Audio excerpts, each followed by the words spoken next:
Just adopted, please, if you would, Mr. Secretary, answer my question. It is my understanding. Why haven't you adopted unilaterally a safe third country policy? That would stop, except for children. Under the Biden administration, we have the most encounters. We have had the most encounters with people attempting to come into our country illegally. Mr. Secretary. Thank you, Senator. Mr. Secretary, do you agree with the President that we should ban the private ownership of assault weapons in America? Senator, I do. What is an assault weapon? It is, for example, an AK-47.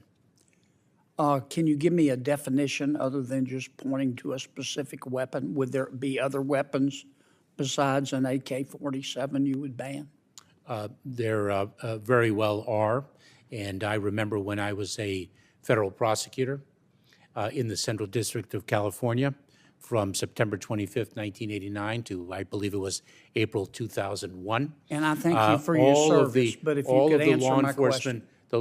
The vast majority of law enforcement officers, leaders with whom I worked were greatly in support of the assault weapons ban. Mr. Chairman, you know why we get so frustrated with you? Because you won't give straight answers. I think I just did. No, you didn't. No, you didn't.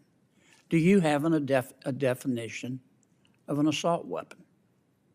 I am confident there is a technical definition of what is an assault weapon, and it was assuredly used in the context of the statute that previously existed banning assault weapons. Mr. Secretary, our southern border is not secure, is it? Senator, I have spoken about this. I believe I've addressed this earlier in the hearing. Why don't you address it again? Of course.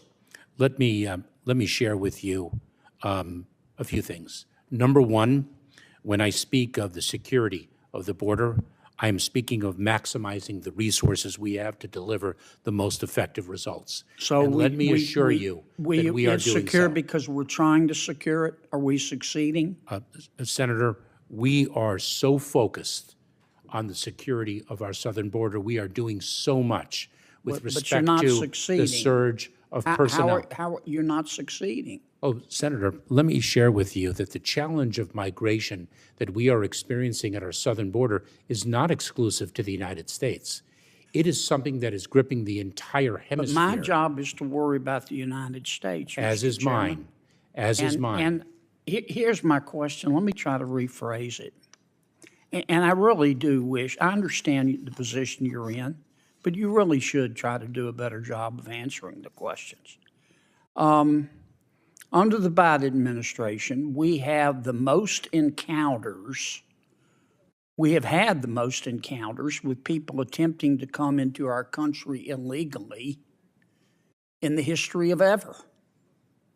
Under the Biden administration, we have had the most people entering our country illegally in the history of ever. Under the Biden administration, we have had the most gotaways at our southern border in the history of ever.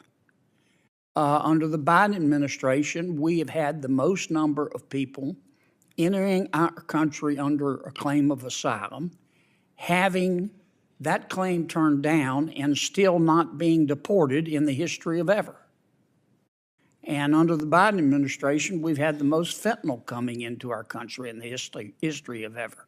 How can you possibly say the southern border is secure? Do you know I understand your answer that you're trying, but I'm not asking about your efforts. I'm asking about the results. Well, let's talk about the results then, Senator. Do you know that last year we expelled and removed approximately 1.4 million people from the southern border? I believe that's the most ever.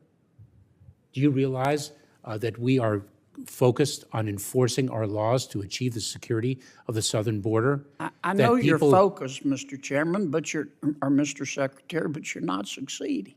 Senator, and when you come testify to us, you talk about how you're trying really hard. And I don't have any way to disprove that. I accept that statement in good faith. but the numbers belie that. If I can, Senator, let me give you an example of a solution that we have delivered that for some reason is being contested. Because it's Mr. caused the Secretary, 95. I give you 30 seconds, okay? It's caused the 95. Don't filibuster me. It's You've caused. been doing that all day. I'm just trying to ask I'm just trying to communicate. It has led to approximately 95% drop in the number of encounters in between the ports of entry at our southern border of Cubans, Haitians, Nicaraguans, and Venezuelans. Mr. Secretary, on January 5th. Mr. And why would that Secretary. be opposed when it is delivering precisely the result that you seek? Did you just parachute in from another planet, Mr. Secretary? Because you're the only person in the Milky Way who believes that we're not having massive illegal immigration into America. Senator, you're putting words into my mouth. No, sir, I'm accurately describing the situation. There is no question. There is no question that we have a very serious challenge at our southern border. Okay. It is a challenge. We can agree on that. Let me ask you another question. Why don't you just declare a new policy that other than children, if you present at the southern border, you claim refugee status, you claim political asylum, and you haven't claimed refugee status and political asylum at the first safe country, then you can't come in. Senator, so first of all, when one presents at the border, it's an asylum claim, not a refugee. But why don't you do that? Why don't you just claim. unilaterally declare that a safe third country policy? It would work. You can't come into America. If you're coming from Venezuela and you come through Mexico, if you didn't claim asylum in Mexico, you can't come here. You have to leave. Why don't you just do that? Well, Senator, let me give you an example with respect to Mexico. A safe third country agreement, let's hypothetically assume. You don't have to have an agreement with Mexico. Yes, you do. No, you don't. I believe you do, Senator. No, you don't. Other countries don't do it. Just adopt a policy that says, except for children, because you don't want to send children back by themselves. Just adopt a new policy that if you didn't seek asylum in the first safe third country, you can't come in, period. Senator, are you aware of the notice of proposed rulemaking that we issued, the comment period of which closed yesterday? You've had 2 years to adopt a policy like I just described. Why haven't you done it? So, Senator, what we have done is haven't you done that? We have surged enforcement resources. We have Why haven't developed. you just adopted? Please, if you would, Mr. Secretary, answer my question. It is my understanding. Why haven't you adopted unilaterally a safe third country policy that would stop, except for children? A routine oversight hearing quickly turned into a fiery showdown when Senator John Kennedy challenged the Secretary of Homeland Security over two of the nation's biggest issues: assault weapons and the southern border. But it was Kennedy's relentless questioning about border security that dominated the hearing, as he repeatedly accused the administration of avoiding simple answers while pointing to record-breaking illegal immigration numbers. Kennedy began by asking whether the administration supported banning privately owned assault weapons. When the Secretary answered yes, Kennedy immediately followed with a simple question: what is an assault weapon? Rather than offering a clear definition, the Secretary referenced the AK-47 and explained that technical definitions existed under previous federal law. Kennedy wasn't satisfied that he argued that if the government wants to ban something, it should be able to clearly define exactly what it is banning. The hearing then shifted to immigration. Kennedy asked a direct question: is the southern border secure? The Secretary responded by emphasizing the administration's efforts to strengthen border enforcement and manage migration. Kennedy interrupted, making it clear he wasn't asking about effort. He was asking about results that he pointed to record numbers of illegal border encounters, illegal entries, gotaways, fentanyl seizures, and asylum cases that remained unresolved. For Kennedy, those numbers told a different story than the administration's public statements. That if you're enjoying this breakdown, don't forget to like this video, subscribe to the channel, and let us know your thoughts in the comments below. All the folks from the Northern Triangle countries, all the folks from Venezuela, all the folks from Cuba, all the folks from the Middle East from coming into our country. Why haven't you done that? Senator, it's my understanding that those are two things. It is my understanding that those agreements do require you don't have to have an agreement with anybody. It can be a policy established by the Department of Homeland Security. Senator, I'd have to review the. You haven't reviewed that? You haven't considered that possibility? Let me finish, if I may. Sure. I would have to review the legal underpinnings of your assertion. Well, you better get reviewing. And I also you ought to get reviewing. This is the first time that's occurred to you. I also do not think that that is sound policy. You don't think this is the first time that's occurred to you? I also do not think that that is sound policy, that we should shut down our entire asylum system. I didn't say shut down the entire asylum system.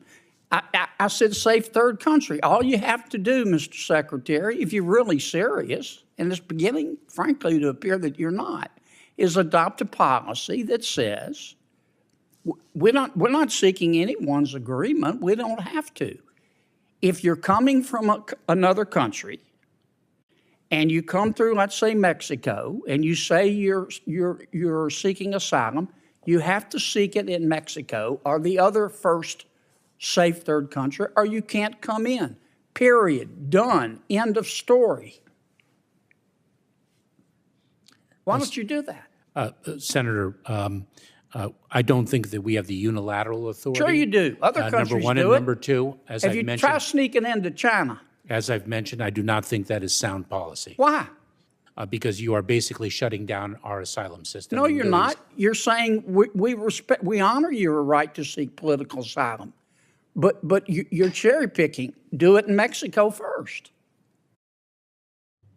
Why haven't you done that? I think I've addressed that issue, Senator. You don't want to do it, Mr. Secretary. That's what it's beginning to look like. Because you think our borders ought to be open. And it would be more intellectually honest if you just say that. That is false. I don't agree with you. You have to watch up here what people do, not what they say, and everything else is just cottage cheese. Senator, I don't think the Chairman. 1.4 million people who were expelled or removed last year would consider the border open. Mr. Chairman, Mr. Secretary, you've had millions coming into the country illegally. The most of the history of ever under your watch. And everybody knows that, apparently, except you. Either that or you're not being forthcoming with. We've also had the largest number of individuals expelled or removed from the southern border. And if one takes a look at the apprehension and encounter numbers and then the removal numbers, one would have a different view. If you do the safe third country policy, that'll solve half of your problem right there. Thank and you, you're Senator. not denying anybody asylum. Thank you, Senator Kennedy. As the questioning intensified, Kennedy proposed what he believed would dramatically reduce illegal immigration. He argued that migrants seeking asylum should first apply in the first safe country they enter before attempting to reach the United States. According to Kennedy, anyone traveling through another safe country without first requesting protection there should generally not be allowed to proceed with an asylum claim in the U.S., subject to applicable law and exceptions. The Secretary responded that implementing such a policy involved legal and policy considerations and questioned whether the department had the authority to adopt Kennedy's proposal unilaterally. Kennedy disagreed and insisted the administration had failed to pursue every available option. The exchange reached its peak when Kennedy accused the administration of simply not wanting to adopt stricter immigration policies. The Secretary rejected that claim and maintained that the administration was enforcing immigration laws while also carrying out large numbers of removals and expulsions. Kennedy remained unconvinced. He argued that regardless of the administration's intentions, the results showed historic levels of illegal immigration. As time expired, Kennedy closed by repeating his belief that stronger asylum policies would significantly reduce unlawful border crossings. The hearing highlighted the sharp divide over immigration policy in Washington. The Secretary defended the administration's enforcement efforts and argued that border security must be viewed in the context of broader migration challenges. Kennedy focused on outcomes, insisting that record migration numbers show the current approach is not working and calling for stricter asylum policies. What do you think? Should the United States adopt stricter asylum rules for migrants who pass through other countries before reaching the U.S.? Or should the current system be maintained? Share your thoughts in the comments below.